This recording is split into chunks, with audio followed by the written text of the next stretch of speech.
Assalamualaikum warahmatullahi wabarakatuh. Sampurasun.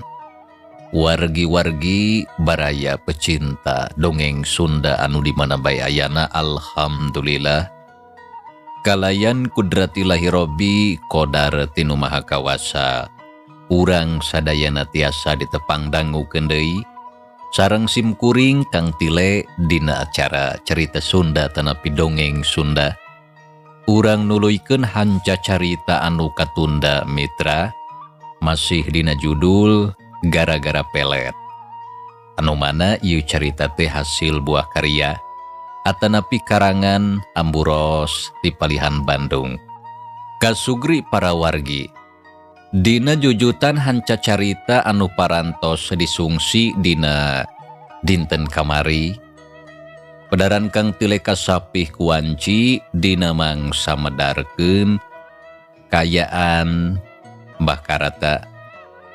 Anu mana harita anjeunna nuju cacarita pangalaman hirupna baheula kungsi nulungan Mang Suha. Eta hanca teh kumaha tuh mitra?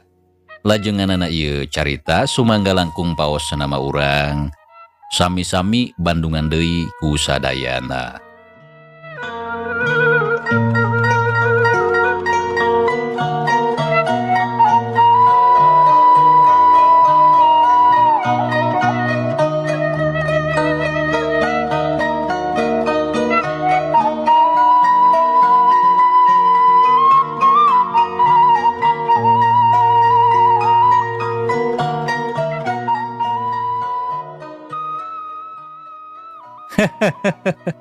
Sumuhun mangga Abah dilajengkeun cariosna.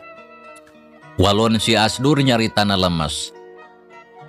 Kieu anu sabenerna mah baheula basa zaman keur ngora si Suha teh kungsi jadi tukang dagang gentong. Unggal poe manehna sok ngedar ngurilingan lembur nawarkeun dagangana. Terus kumaha Abah? Dengekeun heula atuh sia teh Asdur. Heug atuh mangga. Saterusna dina hiji poe si Suha dagang dan ngurilingan lembur ti isuk nepi ka beurang. Tapi poe eta mah hiji oge gentong daganganna teh taya anu meuli. Nya kusabab capek manehna teh leureuh heula di hiji tempat handapeun tangkal rambutan. Tah didinya aya saurang jalma sarua manehna oge dagang. Tapi manehna mah dagang paparabotan. Nya atuh gancangna carita. Ru ngarobrol itu ieu masing-masing nyaritakeun kahirupanna sewang-sewangan. Tekung silila si tukang parabot teh sare da capek meureun geus leumpang jauh. Tasabot keur kitu daganganna teh dibawa ku si Suha. Sedengkeun gentong boga manehna ditinggalkeun sabab berat mawana. Ceuk Bah Suha reg nyaritana eureun heula. Red kana emuk anu dieusi ku cai enteh regot-regot nginum heula lantaran ti corona satuhureun. Oh, jadi lamun kitu mah daganganna dihilikeun, Bah. Heueuh, dihilikeun. Lantaran gentong dagangan manehna mah hargana teu sabaraha. Mawana oge ukur genep siki da puguh berat. Sedengkeun ari paparabotan mah sanajan berat oge tapi loba rupa-rupa. Jeung leuwih gede duitna. Anu tangtu penghasilanna oge bakal muceki lamun payu kabeh mah. Saterusna kumaha Bah? Nya Abah saterusna kumaha panasaran ambu mah. Si Asdur jeung indungna pilih genti tumanya. Hayang nyaho lalakon anu satuluyna. Saterusna mah rigidig atuh ditanggung dibawain di trurusuhan. Sapanjang jalan ditawarkeun ka urang lembur susuganan aya nu meuli. Nya tete lah payu daganganna teh da loba anu butuh ku parabot mah. Anu akhirna si Suha teh anjog ka hiji lembur. Kusabab capek terus leureuh heula bari jajan ngeusian beuteung. Tah palebah dinya anu meuli parabot teh loba. Loba jelema da di lembur gede. Awewe juljol daratang marilih parabot. Tapi loba anu ngarasa heran sabab si Suha anu biasa sok dagang gentong bet jadi tukang parabot. Nyaku lantaran si Suha mah binter ngomong. Bebeja kajal mas sejen mah cenah dagangana ganti tina gentong kana parabot. Uluh pinter ngarahul atunya Mang Suha teh Abah. Paingan nurun ka anakna si David. Sarua pinter ngawadul geuning aya turunan ti bapana. Ceuk si Asdur ngengklokan bari seuri. Meureun mata kitu oge nurun ti bapana. Geus kitu kumaha Abah? Tong wakang ngengklokan atuh Ujang. Keun caritana cenah tamat heula. Atuh da tegenah ari teu ngengklokan mah ambu. Geus jerempe atuh.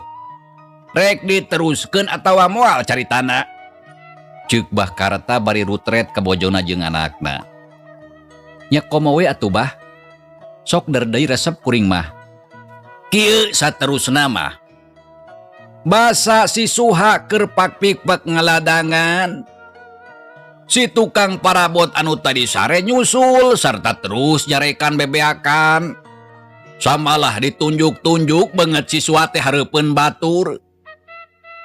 Si Suha teu bisa mungkir lantaran loba anu nyaho da puguh si tukang parabot teh. Geus loba anu apal da bintang ngaliwat. Sanggeus kitu kumaha atuh Abah? Tanya Ambu Saidah bari neuteup ka salakina anu keur cacarita. Samalah kituna teh bari jeung pepeta di Bandungan ku anakna. Nya satuluyna mah diriungkeun caritana masangkan eta pasoalan bisa direngsekeun sacara kakulawargaan. Tapi si tukang parabot embungeun manehna teu bisa narima kitu wae. Tah akhirna si Suha dilaporkeun. Dilaporkeun ka polisi Abah? Nya heueuh atuh piraku dilaporkeun ka paraji. Da lain rek ngajuru. Saterusna kumaha Abah? Nya saterusna mah ditahan. Da geus jelas atuh maling barang batur. Sarata aya bukti jeung saksina anu kuat. Tah, ari Abah nyaho ti saha? Mang Suha maling parabot batur. Apan harita Abah aya di warung kakaramulang ti pasar. Geus ngajual bako jadi Abah nyaksian kana kajadianna. Tah, geus kitu kumaha Abah?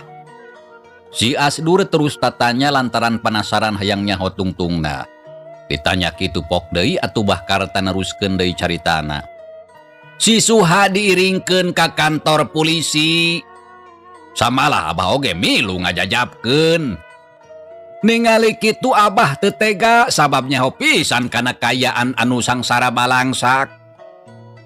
Sajabati kitu boga pamajikan keur kakandungan geus 8 bulan harita teh tereh ngajuru.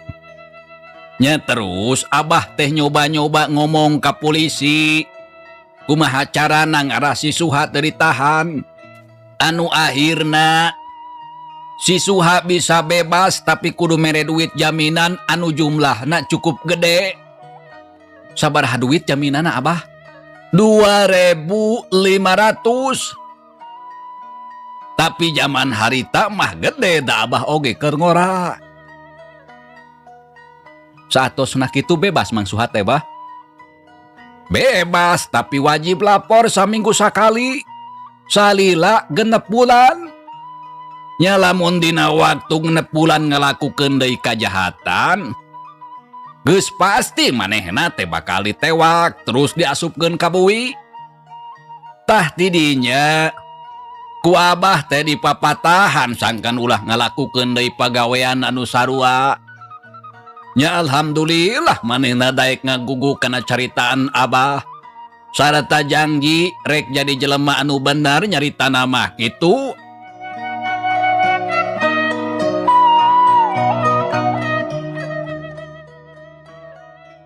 Saterusna kumaha Abah? Nya saterusna mah ngaleungit teuing ka mana. Basa ku Abah dipanggihan ka imahna geus eueuh. Ari ceuk tatanggana mah pindah cenah ka lembur anu sejen. Sabab era loba tatanggana anu nyarahoeun.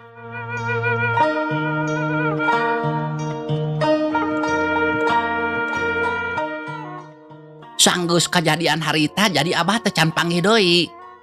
Nya eta tekung si Ambu. Panggih soteh kakara bieu manehna datang ka imah urang. Sareta boga niat rek minta tanggung jawab ti anak urang. Oh, jadi kitunya abah lalakona teh. Kitu. Tapi geuskeun bae teu kudu dicaritakeun deui.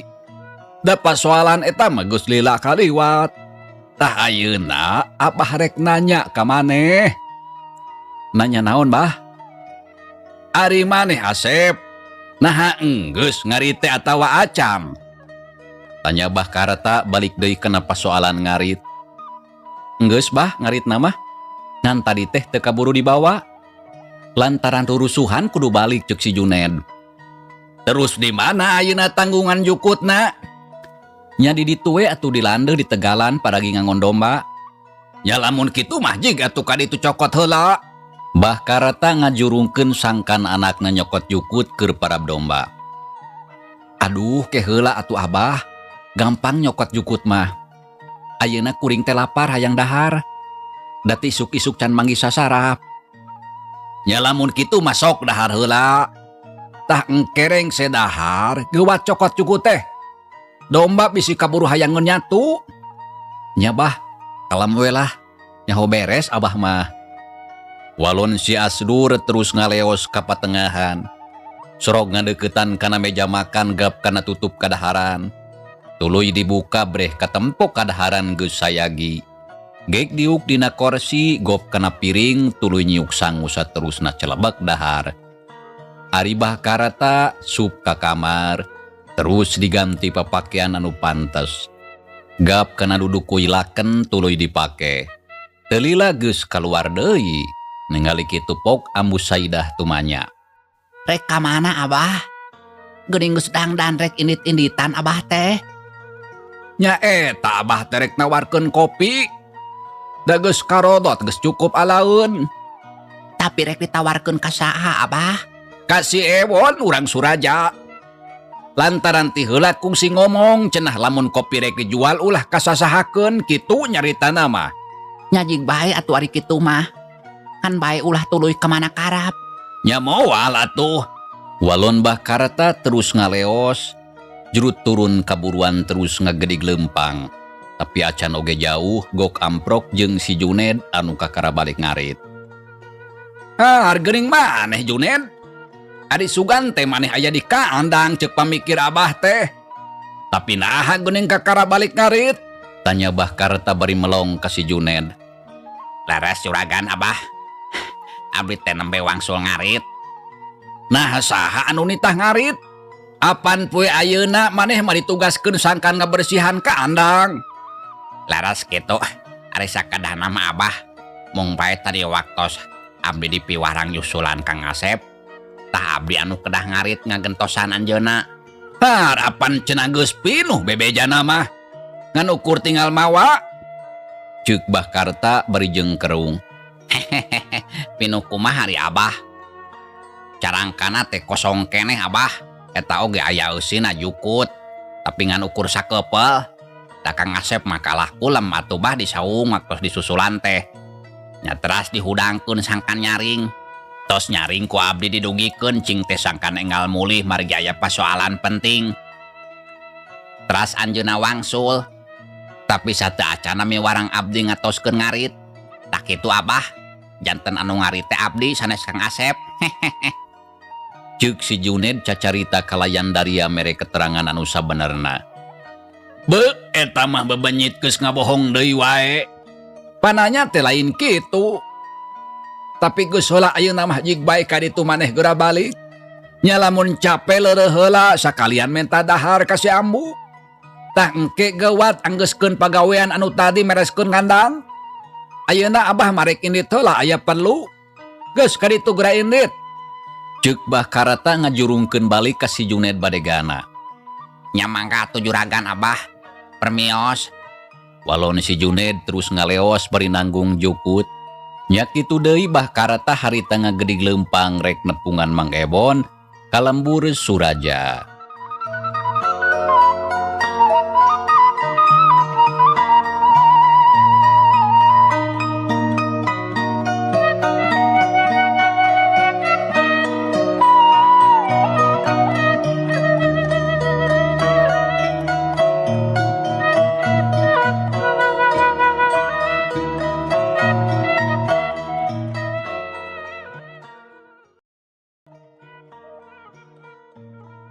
Kasugri para wargi. Kocapkeun deui si Juned harita teh geus anjog ka pipireun imah. Terus muru ka kandang gancang atuh ngecageun tanggungan jukut anu katempo meuni pinuh jukutna harejo. Tak geuning si lain geus balik Ned euy. Ceuk si Asdur anu harita kakarareng sedahar. Nya Kang. Walon si Juned bari ngusap kesang ku bajuna. Nuhun Ned euy. Mane geus mangaritkeun ka dewek. Yeuh keur meuli udud gawat tampanan. Cukuplah 3 batangeun. Ceuk si Asdur ngasongkeun duit. Ningali kitu si Juned nyampeurkeun. Nuhun Kang. Si Juned seuri gawat nampanan duit. Satadina mah ngarasa keheul. Tapi kusabab dibere duit kakeheulna jadi ngurangan. Ned, bisi rek dahar. Jigawat ka imah, menta we ka indung kuring. Mangga Kang, ari akang rek ka mana? Si Juned tumanya lantaran ningali si Asdur rek indit. Aya perlu dewek mah. Geus teu kudu loba tatanya. Walon si Asdur terus gura-giru ngaleos tapi teuing rek ka mana. Ari si Juned teu loba deui omong sup ka dapur rek nepungan Ambu Saidah. Maksudna rek menta dahar. Cag urang tinggalkeun si Juned anu aya di imah. Ayeuna urang nyaritakeun si Asdur anu harita teh keur ngagedig leumpang rek ngajugjug ka imah si Endul sobatna. Teu kacatur di jalana. Urang kocapkeun bae geus nepi kabeneran si Endul harita teh kakara balik ti sawah geus mantuan macul ka bapana. Dul, syukur euy maneh aya di imah. Ceuk si Asdur nyampeurkeun ka si Endul anu keur diuk dina golodog. Ya eta puguh oge kakarajol uing teh. Walon si Endul bari melong ka sobatna. Gek si Asdur diuk gigireun. Kumaha dada maneh anu peuting ditajong ku si Dapit? Nyeri keneh atawa henteu euy? Lamun nyeri ku dewek rek diubaran. Henteu cager uing mah. Nyeri saeutik mah jamak teu kudu dirasa. Heueuh syukur atuh ari kitu mah. Hari akang rek ka mana? Tanya si Endul bari neuteup. Nya matak datang ka dieu oge rek ka maneh atuh balegog. Oh rek ka uing. Tapi teu kudu make balegog atuh Kang ngomongna. Da heueuh atuh mah balegog. Matak datang ka dieu oge nya geus pasti rek nepungan maneh. Pira ku rek nepungan Nyi Fitri da lain imahna. Heueuh nya. Dul. Nyaho teu maneh anu bieu kajadian di imah dewek. Tah anu kieu anu balegog teh. Rek nyaho ti mana atuh Kang? Apan uing mah teu nyaksian naon anu kajadian di imah akang. Sabab apan akang oge can ngomongkeun da kakara panggih. Heueuh nya. Berarti atuh urang teh sarua balegogna. Jadi 11-12 siga tipung jeung galendo. Tapi akang anu burung jeung anu gelona. Lain uing. Mentong seuri Pendul. Geus jempe ah. Dengekeun yeuh dewek rek ngomong. Ceuk si Asdur nitah jempe ka sobatna. Rek ngomong naon kitu Kang? Geuning katingalina masih anu penting. Kieu Pendul anu sabenerna mah. Cik keneh acan lila. Di imah dewek teh aya kajadian anu ampir-ampiran mata kriweuh. Aya kajadian naon kitu Kang? Tanya si Endul hatena panasaran. Eta euy alatan kajadian tadi beuting. Tah bieu bapana si Dapit dibarengan ku si Kojek jeung si Emon. Maranehna teh datang ka imah. Datang ka imah nah rek naon? Rek menta tanggung jawab cenah ti dewek. Kek rek menta tanggung jawab kumaha Kang? Kieu Dul anu salengkepna mah euy. Barabat si Asdur nyaritakeun deui kajadian tadi di imahna. Timimiti kadatangan kumang Suha si Kojek jeung si Emon. Sakaben hari tadi caritakeun taya anu kaliwat. Tah kitu kumaha kaharti teu? Tanya si Asdur sanggeus rengse cacarita. Oh jadi kitu nya maksud manehna teh. Ceuk si Endul bari jeung ungut-ungutan. Ayeuna mah ngarti kana pasoalan anu bieu ditepikeun ku sobatna. Lantaran sakabehna geus diterangkeun kalayan rinci. Heueuh kitu. Bener-bener si Dapit mah euy kawasna manehna teh hayang ngajak ribut ka dewek. Da buktina we geus derdeuh nyieun pasoalan. Ngan hadena dewek bisa ngarengsekeun eta pasoalan. Kahayang nama dewek teh kudu dibui cenah. Dasar anu burung. Sugan teh dewek kungkul anu sok ngawadul teh. Tapi geuning si pitak oge sarua.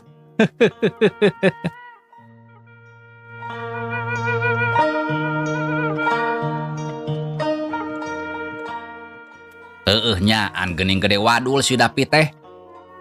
Kang, ti saret ayeuna urang kudu ati-ati ye.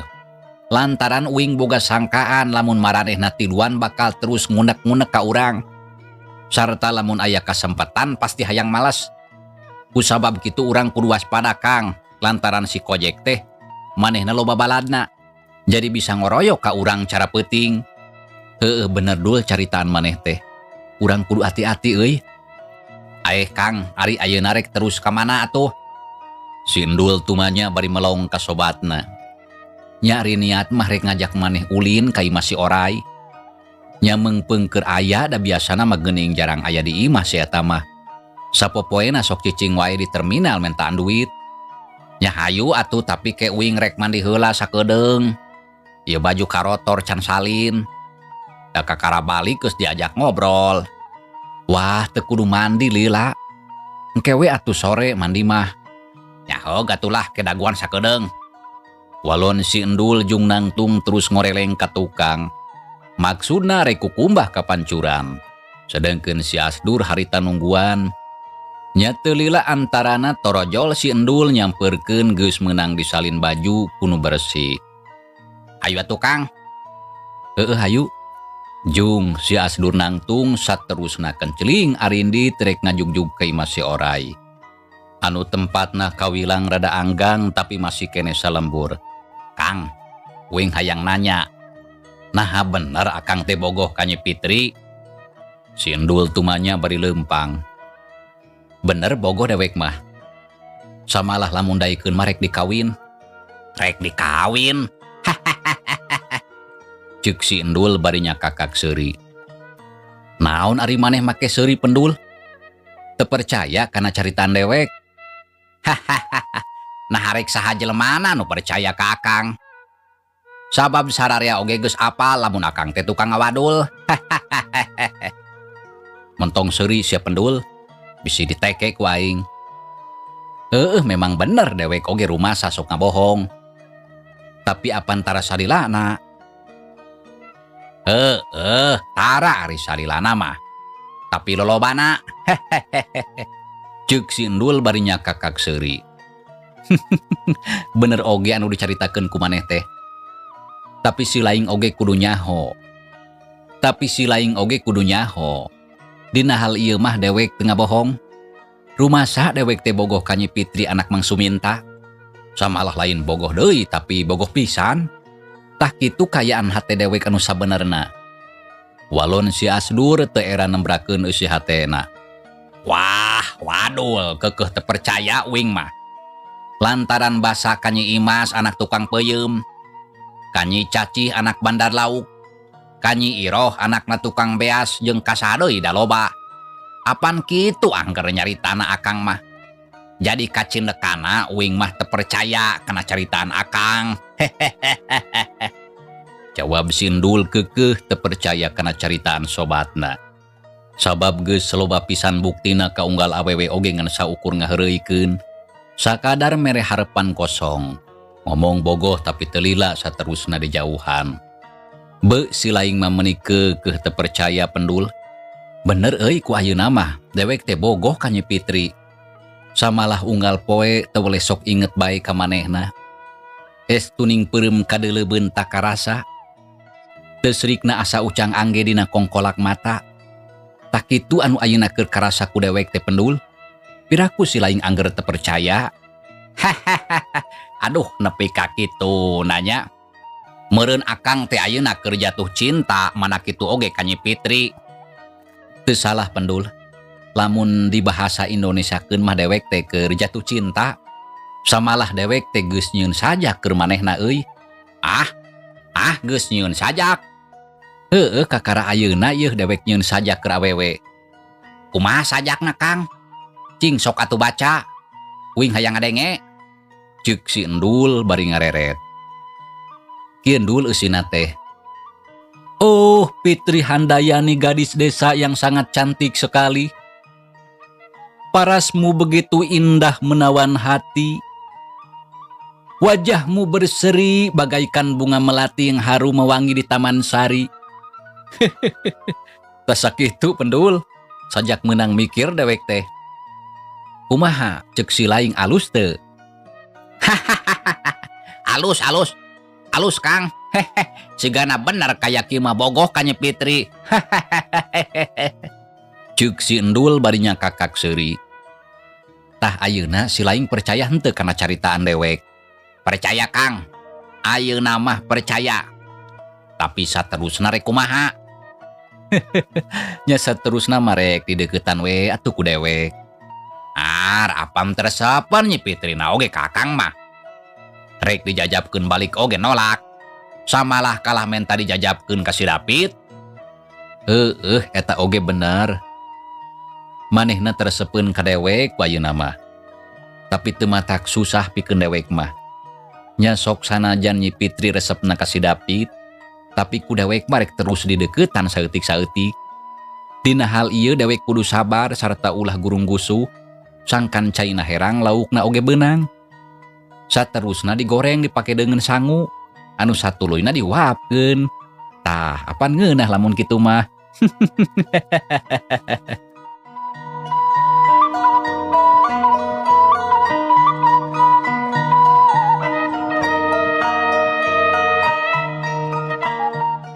Ceuk si Asdur nyaritana bari pepeta. Tapi kumaha cara ngadeukeutana, Kang? Alah, gampang urusan eta mah. Sok atuh ari kitu mah kahayang Akang. Uing salaku sobat geus tangtu baris ngarojong kana paniatan Akang. Anu hayang kawin jeung Nyi Fitri. Anu penting Akang ulah boga niat rek ngaheureuikeun ka manehna mah. Karunya, Kang. Lantaran Nyi Fitri mah budakna bager. Ih, nya moal atuh dewek oge moal heureuy ka Nyi Fitri mah. Samalah ceuk dewek oge, apan rek dikawin sarta rek dijadikeun batur hirup.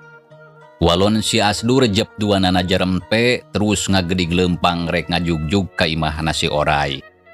Leok mengkol ka belah katuhu mapai jalan anu rada heureut. Teu lila anjog ka jalan anu nurugtug mudun. Sabot keur jongjon leumpang. Di kajauhan rentang-rentang aya saurang mojang anu keur leumpang bari ngelek boboko anu dieusi ku wawadahan ka karameunang ngombahan. Kang, tuh Nyi Fitri, Kang. Ceuk si Endul Noel kana leungeun si Asdur. Mana? Itu tuh, awewe anu muru ka dieu piraku teu kaciri. Heueuh bener euy Nyi Fitri. Lakadalah abong geus jodoh dewek kayang panggih teh. Der panggih di dieu. Ceuk si Asdur paromana bear marah mai bakat ku bunga. Da puguh teu disangka ti tadina baris amprok jeung mojang anu keur dicaritakeun ku manehna. Terus rek kumaha, Kang? Make jeung rek kumaha hari maneh. Nya rek ditanya atuh piraku diantep. Tapi cing sok tingali heula beungeut dewek. Nah kasep teu yeuh.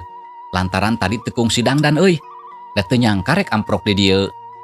Ceuk si Asdur ngadenge kitu si Endul ngareret, terus nyidikeun kana beungeutna. Kumaha kasep teu? Lumayan lah. Repeh, Kang. Tuh Nyi Fitri beuki deukeut. Tah engke. Lamun dewek ngobrol jeung manehna, si Laing mah ulah pipilueun ngomongnya. Sabab bisi sieuneun. Wah, make sieuneun sagala. Walon si Endul jep juanana jarempe panon melong ka hareup. Ngawaskeun ka Nyi Fitri anu leumpangna geus beuki deukeut. Jajantung si Asdur dumadakan jadi ratug deg-degan asa samar pola. Tekung silila gok pahareup-hareup. Geuning Nyai. Muli ti mana Nyai? Tanya si Asdur bari seuri panon melong ka Nyi Fitri anu geus aya hareupeun. Balik ti tampian. Walon Nyi Fitri terus ngabalieur ka tempat sejen. Da puguh teu hayang ningali kana beungeut si Asdur. Anu peuting tadi geus riributan jeung si Dapit di panglalajoan. Oh, salira teh mulih ti tampian. Apan bieu geus disebutkeun? Tapi tos naon Nyai ti tampian? Tanya si Asdur bari neuteup. Ari ieu kuring mawa naon? Walon Nyi Fitri malik nanya paromana katingali ketus teu matak pikaresepeun. Oh, ari eta mah mau boko lebetna wawadahan. Lamun kitu mah moal salah deui. Nyai teh geus gegerohnya. Tah geuning apal. Tapi naha terus wae tatanya. Mitra, cageula ieu carita urang tunda heula, insyaallah kin urang lajengkeun deui. Hatur nuhun mitra kana naon rupi peratosana wilujeng kantun. Wassalamualaikum warahmatullahi wabarakatuh.